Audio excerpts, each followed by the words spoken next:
Hi there, and welcome once again to Creekside Chats here in Johns Creek.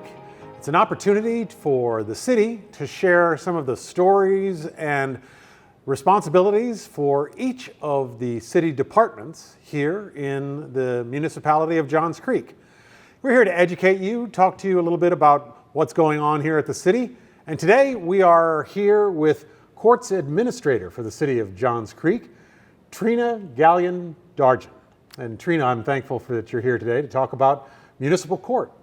Well, thank you. Thank you for having me. That's great. Well, first of all, tell us a little bit about what municipal court does here in the city of Johns Creek. Well, that's a great question. Courts exist to do justice. As you know, the municipal court is the judicial branch of the city's government. And like any other class of court, municipal court also has a number of judicial responsibilities. Courts are entrusted to preserve the rule of law. They are here to protect an individual's rights and liberties guaranteed by the U.S. Constitution and the Constitution of Georgia. They are put in place so that people have an open and impartial judicial forum so that any matters of dispute can be heard and settled in a fair and neutral manner. Folks are entitled to due process, and courts want to make sure that everyone is in compliance with the laws and any type of city ordinances that the city has put in place to hopefully deter criminal behavior, reduce recidivism, and increase compliance within the laws of the state and the city. Now, many of the people here in municipal court are here for the first time, and it's a new experience for them. What are the things that the court does to kind of help ensure that people who are in court for the first time understand what's going on and know how to behave and participate in the process? So when anyone enters the court for the first time for their arraignment, that particular court date is issued on their citation with a court date and a time. And once everyone enters the courtroom, we here in Johns Creek, we play a video. And that video consists of many rights that's afforded to everyone. And hopefully, if everyone pays attention, they can understand the steps and the process of the hearing that's about to be held and be able to make an informed decision on how to move forward with their case. What makes the court at a municipal level different from that of a county level or a state level?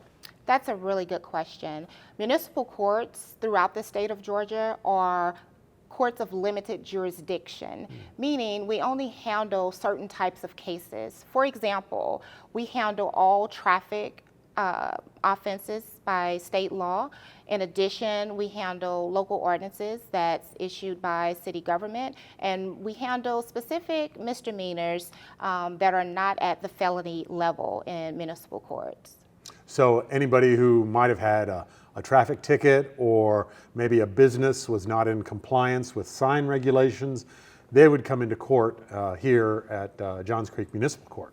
That is correct. So if it's a local ordinance and you have a sign violation for your business, then yes, if it's issued here by our code compliance officers, we handle that here. If it's a misdemeanor for shoplifting of $500 or less, that's handled here in municipal court as well. However, if you are a juvenile and you're of the age of 16 or less, those cases are not handled in municipal court. We don't have jurisdiction over juvenile matters, and those are sent to Fulton County Juvenile Court.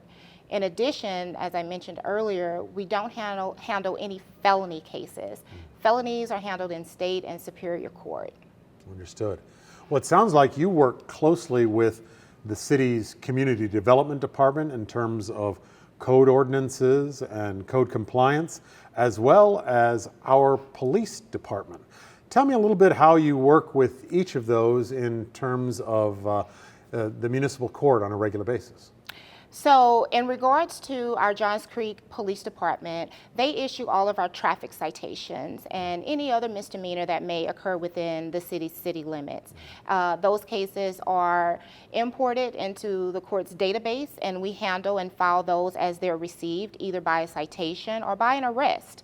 In regards to the Community Development Department, code compliance officers issue citations of what I like to call quality of life cases. If they get some type of complaint from, say, your neighbor about rubbish in your yard or your weeds being too high, they may get a complaint for those type of violations. And probably after a warning the first time, if they have to go back and there's a citation issued, we receive and file those as well in the municipal court. So court can be very daunting. It can be a place where people don't understand what's going on. Tell me a little bit about some of the misconceptions you see that the public has when they come into municipal court. I think the biggest is that the public in general thinks that the court is revenue driven. And that's just not the case. Municipal courts is one of the largest class of courts in the state of Georgia, and a great majority of the fine that's imposed in court also includes state mandated surcharges. And a portion of the fine that's collected by the court is distributed to the state. In addition to that, I think what we hear sometimes is if a citation is issued and a person wants to plead not guilty and proceed to trial, they believe that if the officer does not appear, that the case is going to automatically be dismissed. And our judges here are fair, they are neutral, they have a great support of having judicial independence, and they take all situations into consideration, and so your case may not be thrown out just because an officer doesn't appear for court the first time. Sure. And I understand our judges are also there to help educate the public on not only that case, but infractions that have occurred. An educational moment would be especially good for perhaps a young driver or a young adult that is coming into court for the first time. Tell us a little bit about how the judges handle that sort of situation.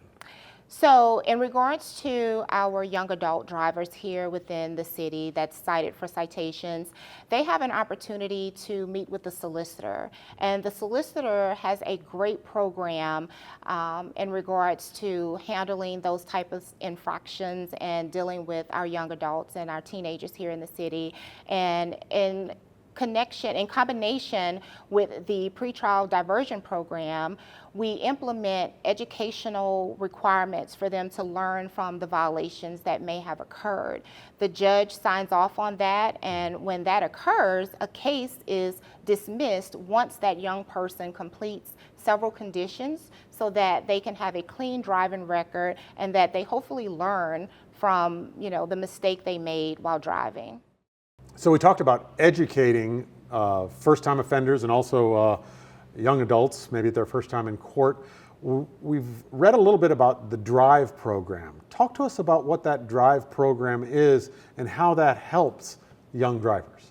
So the DRIVE program is a little over a year old, and it was created to give a young person an opportunity to learn more about the rules of the road and any vehicle information to help them be more educated in regards to their driving infractions.